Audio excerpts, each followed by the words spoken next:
So at some point of time, I will request you to listen to my video, not to the presented PowerPoint slide, because the insect head, there are certain things which, though it can be shown in the slide, sometimes it is difficult to explain how it is there because you won't be able to see it in an insect head.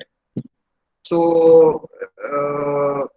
കണ്ടാലേ വിശ്വസിക്കുകയുള്ളൂ എന്ന് പറയുന്നവർക്ക് ചില കാര്യങ്ങൾ ഇതിൽ കാണിച്ചു തരാൻ പ്രയാസമാണ്.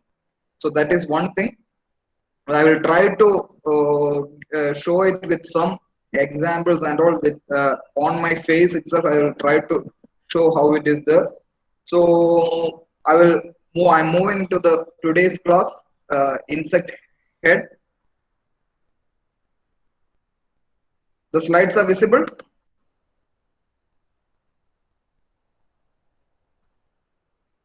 Is it so? No, sir. Yes or no? Yes, sir. Yes. Okay. Fine. Yes. So, if there is any difficulty, if there is any difficulty in viewing the slide, because today I am tethering from my mobile. So if there is some problem in connectivity, if you are not able to view my slides, just inform. I will switch over to Wi-Fi. Okay. Okay. So the insect head can be differentiated into three. There are three different kinds of insect head. One is Hypognathus, the second one is Opistognathus, and the third one is Prognathus. The insect head can be classified into three. I am repeating: Hypognathus, that is the primitive one. Second one is the Prognathus, and the third one is the Opistognathus. This classification is based on the position of mouth parts with respect to head, with respect to the insect body. How the mouth parts are located with respect to the insect body.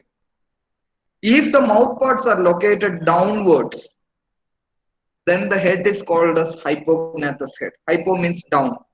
Gnatha means mouth. Anything with respect to mouth, we call it as gnathal. So hypo means down. So the grasshoppers, if you catch hold of any grasshopper and look into its head, you can see that the mouth parts are directed downwards. And in the Prognathus, try to get hold of an ant and see where the mouth parts are directed. In ants, the mouth parts are directed anteriorly. That means the mouth parts are directed forward. Yeah, and in the last one, Opistognathus, that is with respect to bugs, that is the plant-sucking bugs, the mouth parts are directed backwards. So we have three conditions wherein one, mouth parts are directed downwards, that is Hypognathus. In the other condition, mouth parts are directed anteriorly or forward, that is seen in ants, that is Prognathus. And in the third condition, mouth parts are directed backwards, that we see it in bugs, Opistognathus mouth parts. Here you can see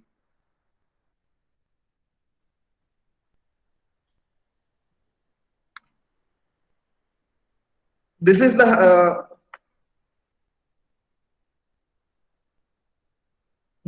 Hypognathus head. See, the mouth parts are here, it is directed downwards. This is the insect body, the mouth parts are directed downwards. See, this is the Prognathus head, this is the insect body, the mouth parts are directed forward, it is forward directed, it is anteriorly directed. That is Prognathus. This is Opistognathus, which we see in bugs. See the mouth parts, this is the mouth parts, the tube-like thing that you see over here. This is directed backward.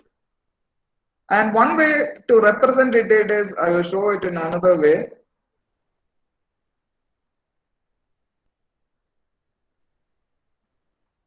See, consider this as the thorax, this one as the abdomen, and in case of Hypognathus head, the mouth parts, the head and the mouth parts will be directed downwards, which will be perpendicular to the long axis of the insect body. This is the long axis of the insect body. See the head and the mouth part, it is directed downwards. But see in the case of Prognathus, this is head, this is thorax, and this is abdomen.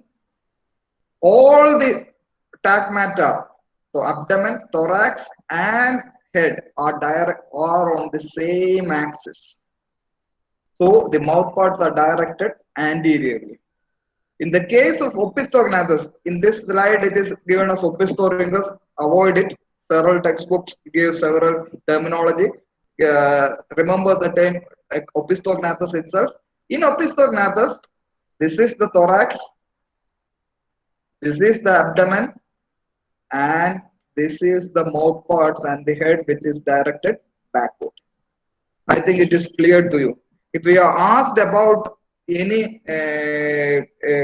question about the different types of insect head, you should first write it is classified based on the position of mouth parts.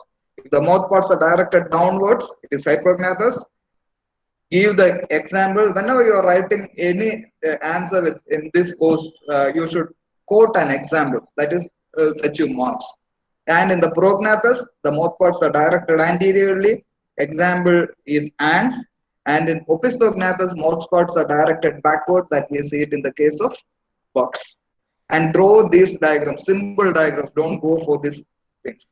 So this is how the insect head is divided, classified based on the position of head. So this is with respect to the first thing, with respect to the insect head, how the insect head is classified. This is a true picture. See, this is a grasshopper. The mouth parts are directed downward. This is a beetle wherein the mouth parts are directed anteriorly. See, it is directed forward. See, this is a bug. See, this is the head. Actually, this is the head is removed from the body. Actually, here it was the body was here. So this is the mouth part. This is what you see. This mouth part is directed backward. Here it will be beneath the body, on the ventral side of the body, between the legs. So this is how the insect head is classified. And coming to a basic structure of an insect head. The insect head is sclerotized, just like our head. If you view our head, you can see that our head is also having a skeletonized skull. The head is protected, whatever with the brain and all other thing, nervous system inside our head is protected by a skull, which is a skeleton, an endoskeleton. Here, the head is a sclerotized capsule. Sclerotization means it is a hardened capsule with number of grooves or sulci. I will show a picture. See this. This is a grasshopper, extremely close view. This is head. What you see over here, these two bulgings, this one and this one. These are the compound eyes. And what these two you see, structures you see are antennae. And see the head, and if you see it, observe it closely, you can see some ridges over here, invaginations, grooves over here, 1, 2, 3, you can see over here, you can see a groove over here. So, see one groove that is starting from here, that is not visible because of the presence of antenna. Actually, this groove is continuing over here. So, the insect head is a sclerotized capsule with number of grooves or sulci. Remember in the last class I have told you what is the difference between a sulci and a suture. Sulci is plural, sulcus is singular. The sulci are nothing but imaginations of the cuticle. The sulci or sulcus doesn't mean that this separates any segments. But suture is an imagination of the body wall, but suture represents the differentiation between two segments. Yesterday that I have explained. If you have any clarifications, go back or ask in the class. Okay. So the head is a sclerotized capsule with a number of grooves or sulci. But one thing I told you, the grooves or sulci which we see in the insect head doesn't relate to the true segmentation of the insect head. I told you in the last class, insect head is having 6 or 7 segments depending upon the order. But we won't see any suture over here except one that we will discuss later. But whatever be the grooves or sulci which we see on an insect head now, it doesn't represent a true segment. So we won't see any segmentation, but there are number of grooves or sulci.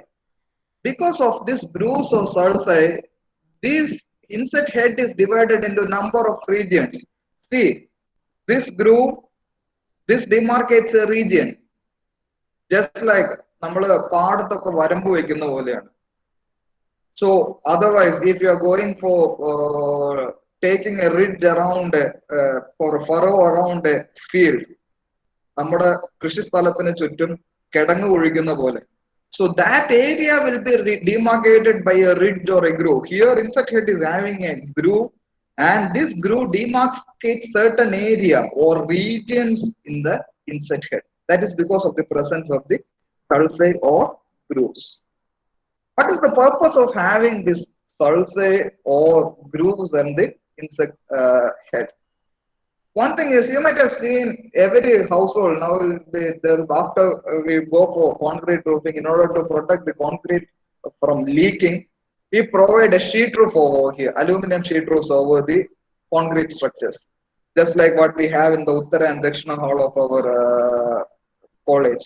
We have a sheet roof over here. Why we are using a corrugated sheet, aluminum sheet for roofing? That means there will be ridges and furrows in a sheet. Why can't we use a simple plain sheet to roof the structures? The major purpose of having ridges and grooves is to provide strength and rigidity to the sheet. In the same manner, any grooves which is present in the insect cuticle, the grooves which is inflected, that is groove is directed inward, it gives rigidity, it gives strength to the sclerotized head capsule. And another thing is, you view my video, I will explain it here. Just like the human skull, the dorsal region, the anterior region, the posterior region, the lateral walls, the 2 lateral walls of the head is sclerotized to form a cap-like cranium. This is just like a full face helmet that we use over our head for while riding a two-wheeler. I think you know what is a full face helmet, the helmet which normally boys use, which completely covers the head. But one part, it is not protecting the head, that is the ventral region, this region. In our head also, the skull is not present in this region. It is soft. There is no skeletal system over here. But just like we are using a full face head, the dorsal region, the anterior region, the posterior region, and the 2 lateral walls are protected. And in the insect head also, the dorsal, anterior, posterior, and the 2 lateral walls are sclerotized or hardened to form a cap-like structure called as cranium. We call our skeletal structure in the head as skull, but in insect it is called as the cranium. It is a cap-like cranium. So just like a cap, it protects from top, sides, front, back, but not from the downside. So I think it is clear to you what is the structure of an insect head.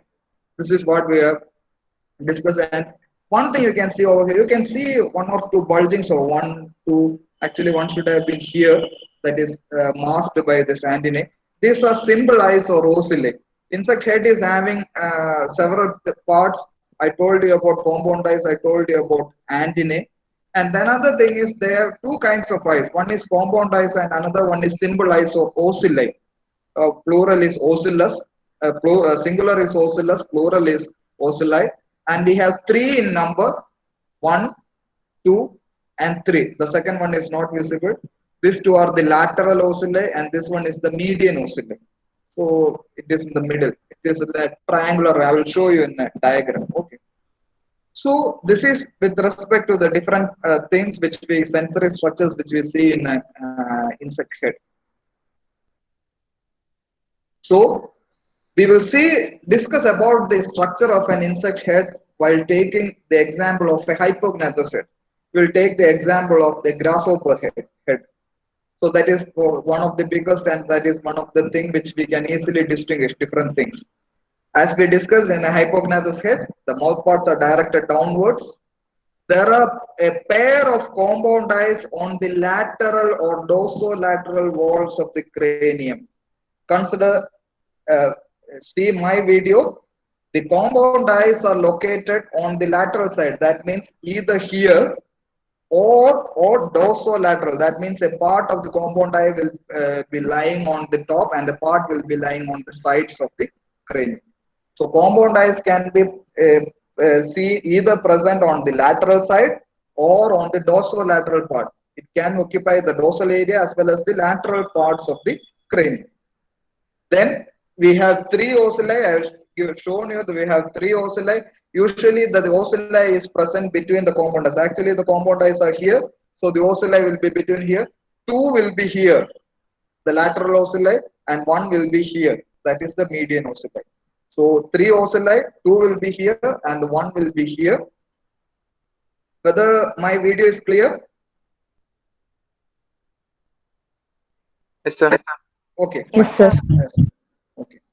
And then we have a pair of antennae, and this antenna is located either anteriorly or laterally. That means antennae can arise from the front of the cranial wall, from here, directed forward, or it can arise from the lateral position, from here towards the sides. So it can be two ways, just like compound eyes, which can be lateral or dorsolateral in position. Antennemic can be anterior or lateral in position. And one part which we can't show you in a true picture, that is occipital foramen or foramen magnum. I will repeat the term, occipital foramen or foramen magnum. The posterior part of the insect head is connected to thorax. So the digestive system, the nervous system, the head is containing the uh, nervous ganglia, supraesophageal, just like we say about brain. I'm not going into the terminology and all. Just imagine that the insect head is also having brain. So from the brain, it has the nervous system has to pass through other parts of the body. The mouth, which is located in the head, the digestive system originates from the head and it has to pass through the different parts of the body towards the abdomen. So those things pass through an opening at the posterior part of the head, and that part is called as the foramen magnum. This opening, the foramen magnum or the occipital foramen, connects the insect head to other parts of the body. So occipital foramen, actually it's a small opening on the posterior parts of the head. See, this is head, this is thorax, and this is abdomen. So from the head, the digestive tract has to move into thorax, then into abdomen. So from if it is sclerotized, it is closed means completely sclerotized means the digestive system or nerve system cannot pass into thorax. So what will be here? The posterior part of the head, there will be an opening, and through this opening, the digestive system and nervous system pass through into head, and that opening is called as occipital foramen or foramen magnum. So this is a view of the head, a diagram of insect head showing all the sutures or sulci and different parts. I will just give an outline. You can draw it later. I am not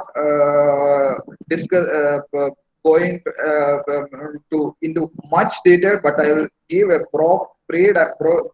brief idea about what are the different sutures and different areas or regions of the insect head. So, as I told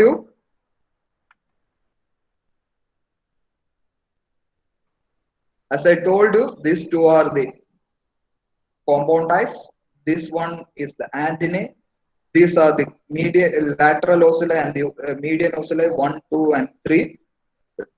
And you can see grooves over here running from the top, moving sideways. If you see it in our, you please observe my video. It starts like this from the top. Once it reaches here, it diverges.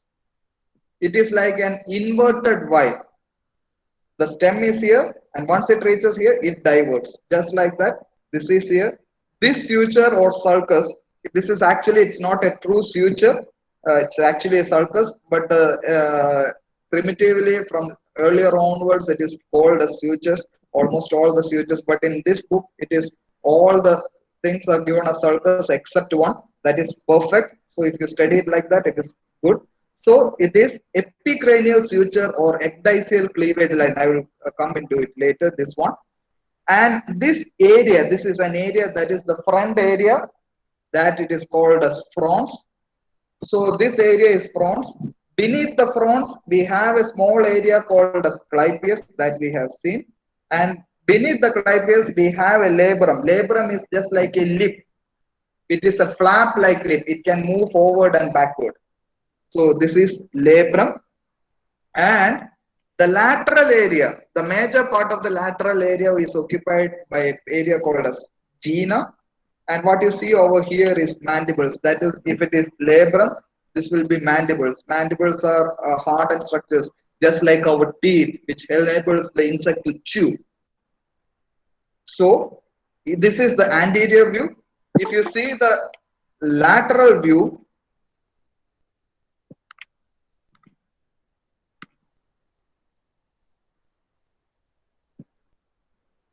that means the side view, we can see an occipital sulcus. I will discuss about occipital sulcus, post-occipital suture. Actually, this post-occipital suture is the only true suture in an insect head. All others are sulcus. But we may refer it as sulcus as well as suture. But if you are asked, only the true suture, that is the post-occipital suture. And this is the area gena, and the area posterior to it is called as postgena. This is mandibles.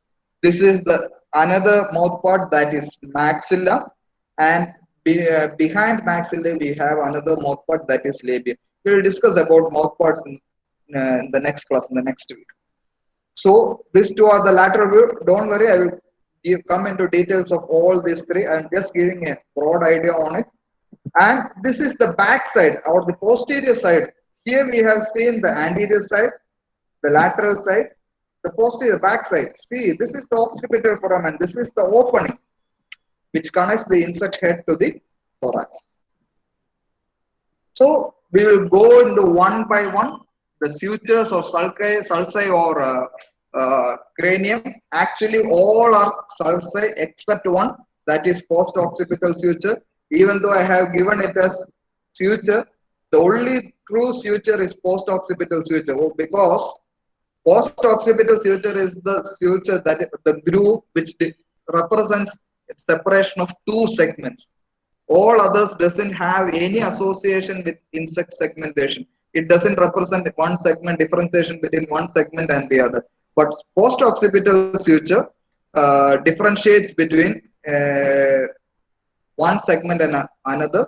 So it is called as the true suture. All others are simple imaginations of the body wall. So it can be called as sulcus, occipital sulcus, subgenal sulcus, epistomal sulcus. So just like what you are seeing in this picture, in this textbook, everything they have given it a sulcus. That is the true way to represent it. Okay, we will come to it one by one. Epicranial sulcus. This epicranial sulcus or ecdysial cleavage line or ecdysial line, as which is given in this line.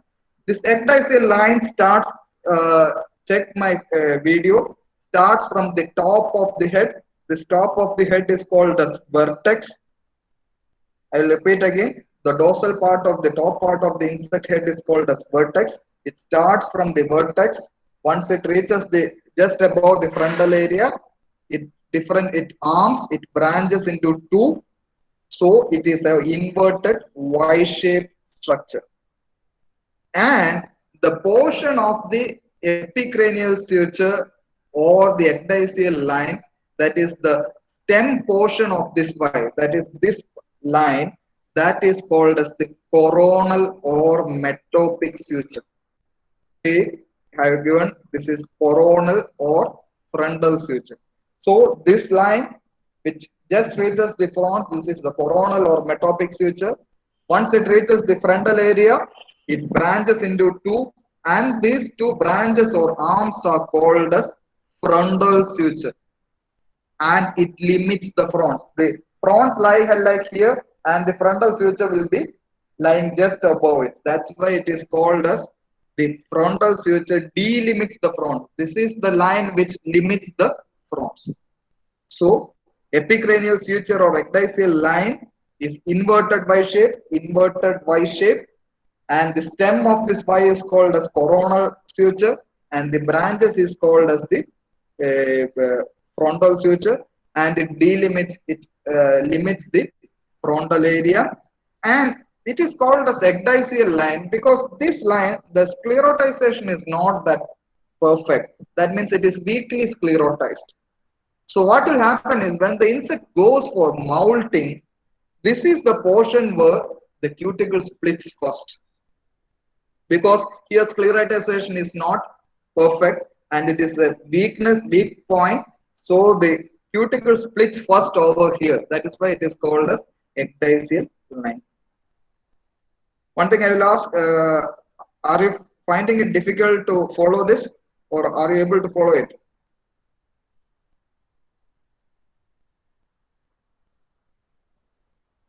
Sir, it's okay, sir. Okay, fine. The next one is occipital suture. Just a minute.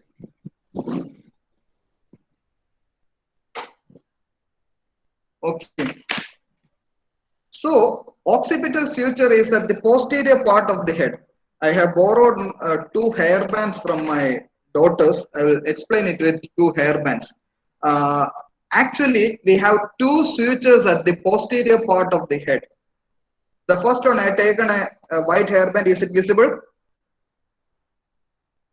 Yes, sir. Yes, okay. Consider this as the occipital suture, and this will be at the back. It won't be a ridge, it will be a groove. Don't think that it will be a raised structure, it will be a groove. Just for your understanding, I am showing you. This will be the occipital suture. Occipital suture, which surrounds, it will be at the posterior part, the backward part of the insect head, running from the top towards the side. Beneath the occipital suture, it is the posterior. Can you see this black hairband? I am putting it over the back side of the occipital suture. So that is the post-occipital suture. So this is the occipital suture. This one is the post-occipital suture. If you see it over here, see, this is occipital suture. This is post-occipital suture. It runs from the top towards the sides of the insect head. Occipital suture and post-occipital suture. I will show you in the diagram. Now you can understand. See on the lateral side.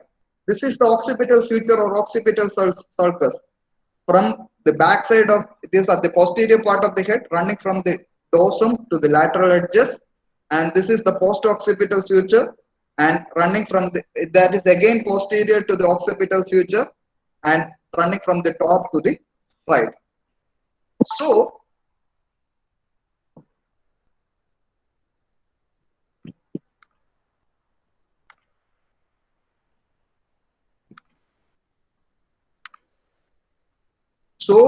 we have discussed about epicranial suture or ecdysial line, and then we have discussed about two sutures that are on the posterior part. One is the occipital suture and the post-occipital suture.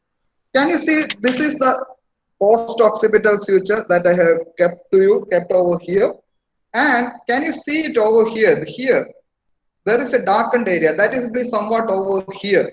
This area will be having a pit-like structure, an invagination. It is just like we are having dimples in our cheek. There will be a small invagination over these two areas, and this is called as posterior tendorial pit. That pit, it is a pit-like structure, small invagination, just like we have dimples in our cheek.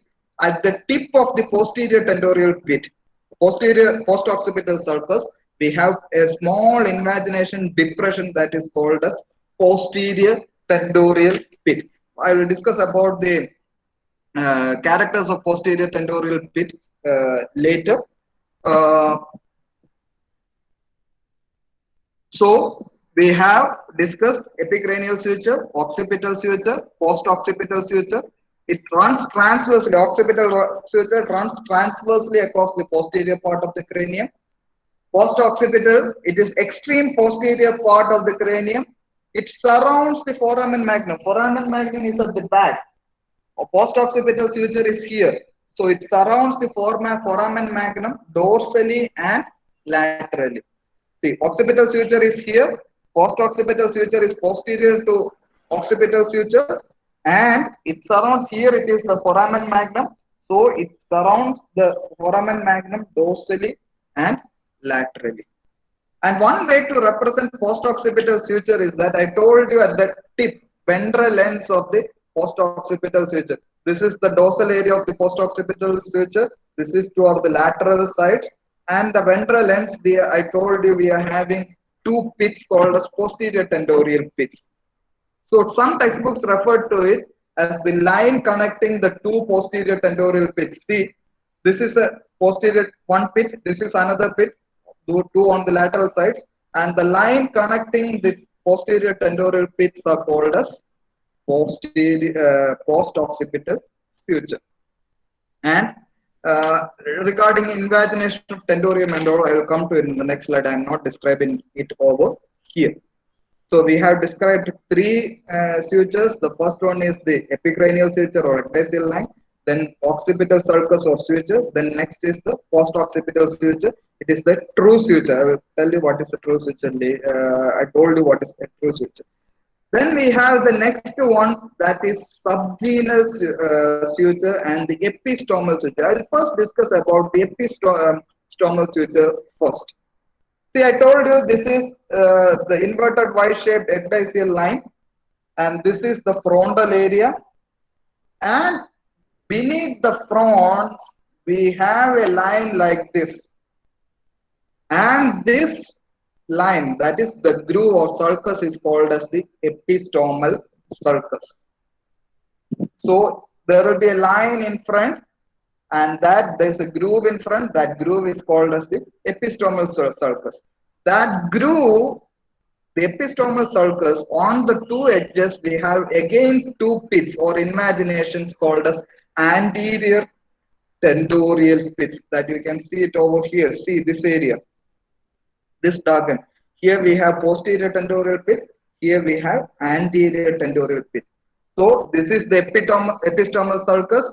So we have two imaginations over here, just like two dimples over here, and these two dimples at the end of epistomal sulcus is called as the anterior tentorial pit.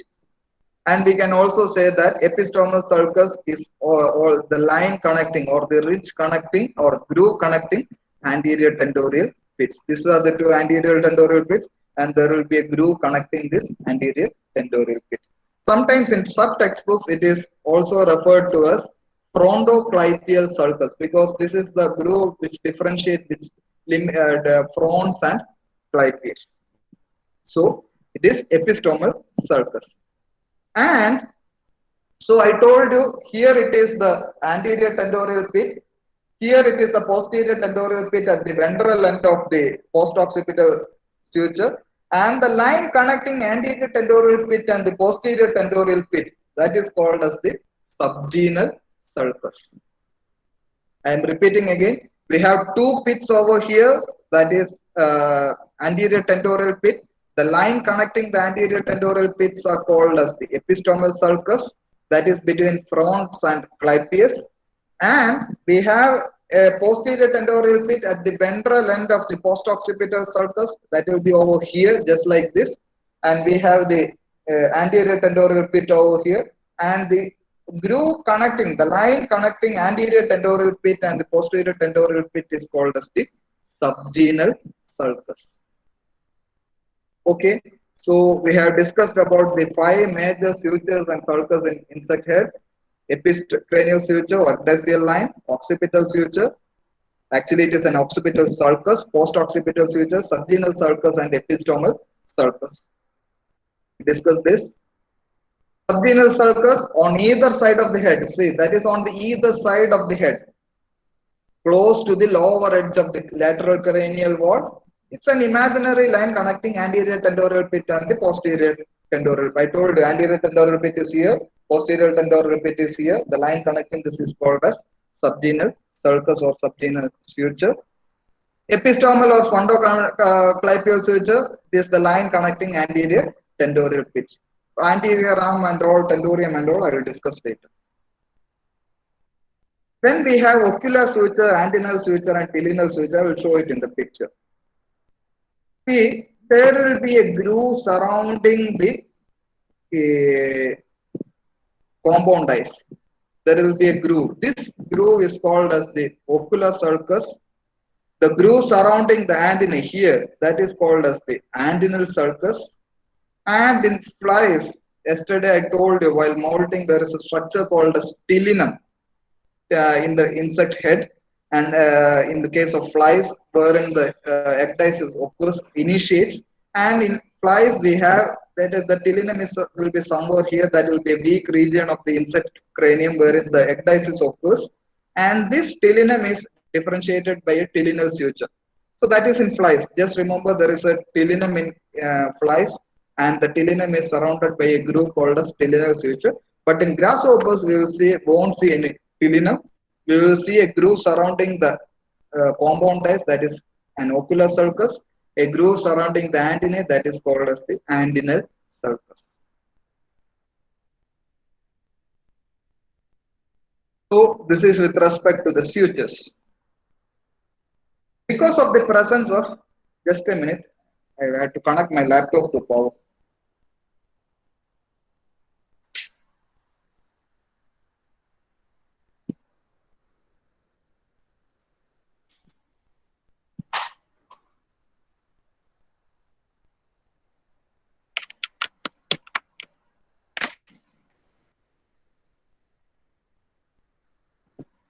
Okay, we have discussed about the grooves or sulcus or sutures in the insect head.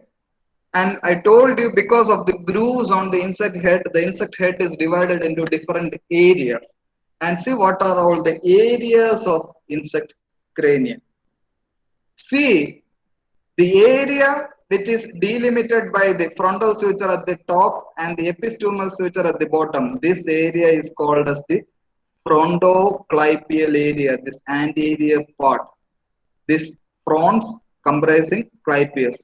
This will be at the top, there will be a frontal suture, and here there will be epistomal suture. Below the epistomal suture, there will be clypeus. This entire area is called as the frontoclypeal area. And all the lateral part of the head is called as the parietal area, the entire lateral part. And the dorsal part of the parietal area here, this area is called as the vertex. I told you earlier.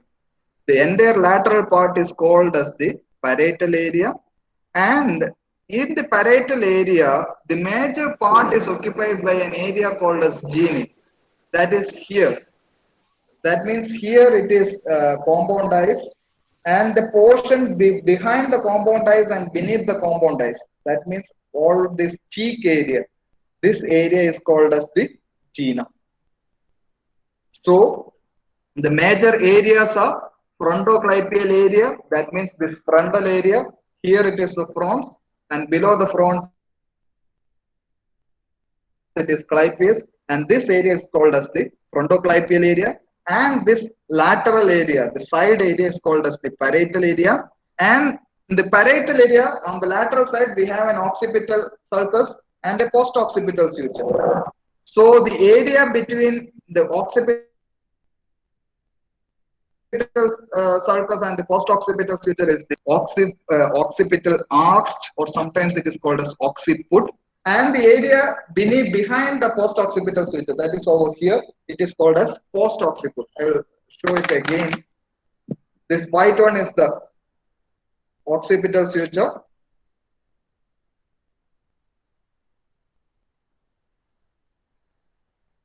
This black one is the post-occipital suture. And see, consider these two as furrows, and you can see a small area between these two sulcus or suture. This is occipital sulcus, this is post-occipital suture. This is the small area. Then this small area is called as the occipital arch because this is an arch-like structure, or sometimes it is called as occiput. And those area, the small area posterior to the post-occipital suture, this area is called as the post-occiput. And we have another area called as subgenal area. I told you this is the parietal area, and in the parietal area, this cheek area, the major area is the genal area, and there is a small portion beneath the genal area. I told you we have anterior tentorial pit over here, posterior tentorial pit over here, and we have a sulcus connecting a line connecting anterior tentorial pit and posterior tentorial pit. The gena is above the subgenal sulcus. The portion below the subgenal sulcus is called as subgena. The portion below, the area below the subgenal sulcus is called as the subgena. Above the subgenal sulcus, it is the gena, but it is a narrow area. So, come to it one by one. Frontoclypeal area. It is the area region between two antenna. It will be two antenna and the base of the labrum. Labrum is the lip. It will flap-like structure. It is over here. From the base of two antenna over here, this region between antenna and the labrum is called as the frontoclypeal area. And this frontoclypeal area, here we have the epistomal sulcus. Here we have frons, here we have clypeus. Because of the presence of this epistomal sulcus, this frontoclypeal area is divided into dorsal, upper dorsal frons and lower ventral clypeus. I will repeat again.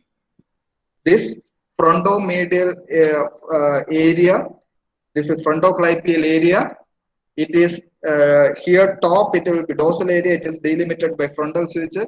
Here it will be labrum, base of the labrum, and it is further differentiated into upper dorsal frons and lower ventral clypeus by the presence of epistomal suture.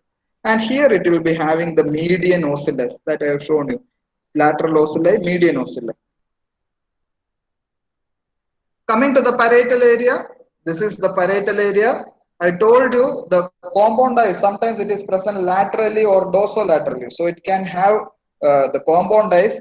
Sometimes antenna is located laterally. I told you antenna can be lateral position or anterior position.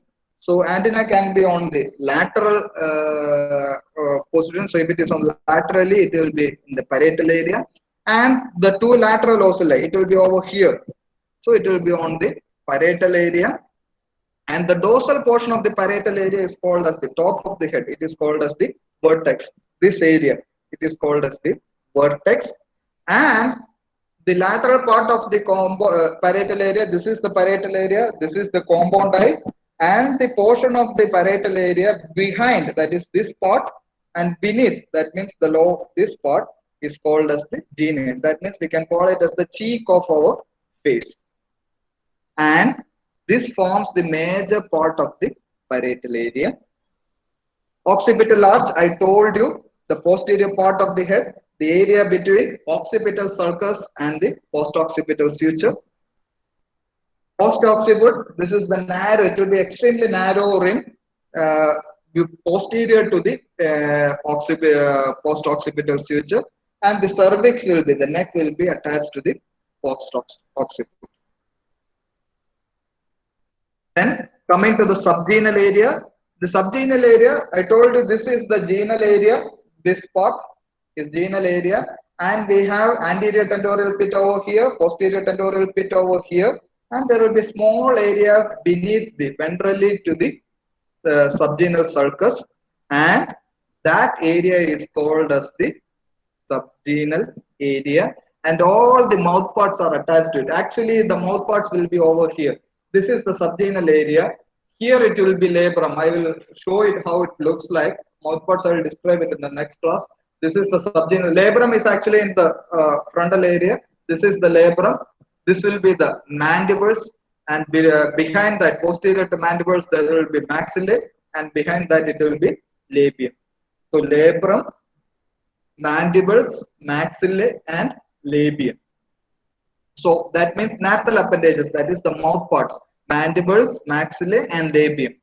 These three are attached to this subgenal area because this is the subgenal area. So the mouth parts are attached to this area.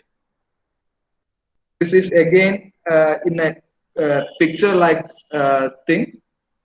So here you can see the lateral ocelli, the compound eyes which is lateral in position.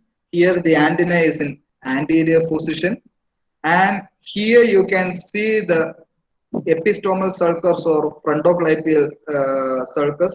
So this will be the frons, this will be the clypeus, and this is the up lip or flap like structure, that is the labrum which we are talking. This is the mandibles, this one is the maxillae, and this last one is the labium. And can you see a ridge over here? See over here the posterior part, this one. So this is the occipital arch or occiput. Then, and this area, this portion, top portion is the vertex. Then this groove around the compound eyes is called as ocular sulcus, and this groove surrounding the antenna, base of antenna, is the antennal sulcus. And this area, see the portion of this entire area is the lateral area, is the parietal area. Among the parietal area, the portion behind, that is this area, and beneath, the downside of the compound eyes, the portion behind and beneath is called as the genal area, gena. This area, just like our cheek, this one and this one. This entire thing constitutes the parietal area. And this small area, see, this is the subgenal, this is the anterior tendor. You can see a small line connecting over here. So this is the subgenal sulcus, and you can see a small ridge over a small portion over here. So that is subgenal area. So I think it is a bit clear to you. Is it clear? Yes, sir. Okay, fine. Because this is a thing which is a bit difficult to understand. So that's why I've taken pretty slowly, tried to go through it. And the next portion, with this I will be finishing it off. That will be a major part of the insect head will be complete. So I told you the insect head is a sclerotized capsule, and it is sclerotized from the top, dorsal area, anteriorly, posteriorly, and two sides, laterally. But the portion here, the ventral area where the mouth parts are situated, I told you how the mouth parts are situated. This, it is not protected. So what, in order to protect this here, if you are putting a helmet over your head, you are putting over, you are covering a full face helmet, the entire thing will be covering your head, but there will be a strap over here to protect the or to keep the helmet in position. So tendorium is a strap like thing for insect head, but this is an endoskeleton. Insect, I told you, insect is having an exoskeleton, but only endoskeleton, that means a skeletal kind of thing or a hardened structure inside the insect body, is tendorium. And this tendorium is located in this part. I told you we have an anterior tendorial pit, we have posterior tendorial pit over here. So what it will do is, from this anterior tendorial pit, the cuticle invaginates, it grows inside towards the posterior side. So from here, from the anterior tendorial pit, there will be an invagination over here, it moves downwards, it moves backwards, and from over here we have posterior tendorial pits, and it moves across over here. So it will be like this. From the posterior tendorial pit, it will be moving like this, and here it will be a line connecting the posterior tendorial pit. And see it, See the structure. It will be pie in shape. So here these two are the anterior tentorial pits. From the anterior tentorial pits, we have two arms joining over here. It will be like this. And here we have the posterior tentorial pit. From the posterior tentorial pit, the cuticle invaginate and it crosses over here and it will be like this. So it will be a pie-shaped structure. So these two arms that originate from the anterior tentorial pit is called as the anterior arms of the tentorium, and this arm that originates from the posterior tentorial pits are called as the posterior arms of the tentorium. So we have two arms in a tentorium, that is the endoskeleton of the insect head. Invagination, actually it is an invagination, it moves from the insect head. It grows from the exoskeleton, it moves inside from the anterior tentorial pit, it grows inside, that is the anterior arms of the tentorium. We have two posterior tentorial pits over here. From this it invaginate, moves inside, we have the posterior arms of the tentorium, and it has the shape of pie. See it over here. This is the epistomal sulcus, and you have the anterior tentorial pit over here. From this it goes backward. See, this is the posterior tentorial pit. Here we have another posterior. There will be okay. So this structure, this is the pie-shaped structure. In some insects, there will be another arm for the tentorium, that is called as the dorsal arm of the tentorium. Don't think much about the dorsal arm. The basal thing is anterior arm, these two anterior arms, and the posterior arm. Sometimes it is called as the tentorial bridge also. You remember it as posterior arms of the tentorium. And sometimes from the anterior arm, there is an arm arising dorsally. That means from here, there will be one arising dorsally. So that is called as the dorsal arm of the tentorium. So I am stopping it over here. We will discuss about antennae in the next class. There is no practical associated with the integument and this insect head. Only the practical portion was the general organization of the insect head, and we have a portion on antennae in the practical as well as theory in the next class. So was it clear to you whether this class was clear to you? Yes, sir. Whether the sound was breaking? Ashwini was telling the sound was breaking. No, sir. Okay, fine. Anyway, if you found it, you found anything difficult, you can repeat this. See it again. I will post it in the by night in the Moodle. The YouTube link will be uploaded. Yesterday's class I will be uploading it just now. I have just downloaded. I forgot to download it today. And yesterday, why do you people didn't pointed it out? Yesterday in the quiz I made a mistake. Have you noticed it? Someone? Many of you attempted yesterday's quiz, and there was a mistake in one question. Diagnosis. Diagnosis.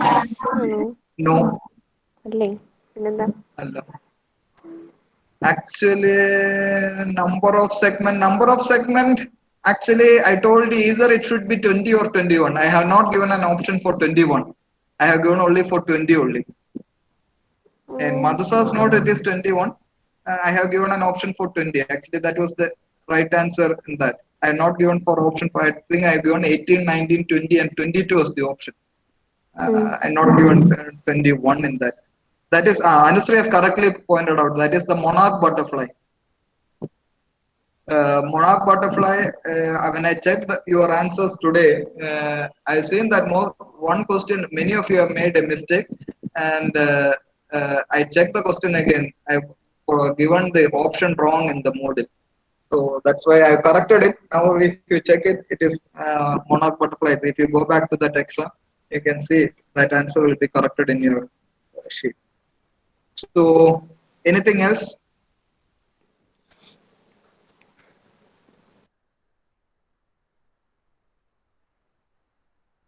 If any doubt, clarify it, because I tried to explain it. So if you are comfortable with that, fine. I'm stopping it over here.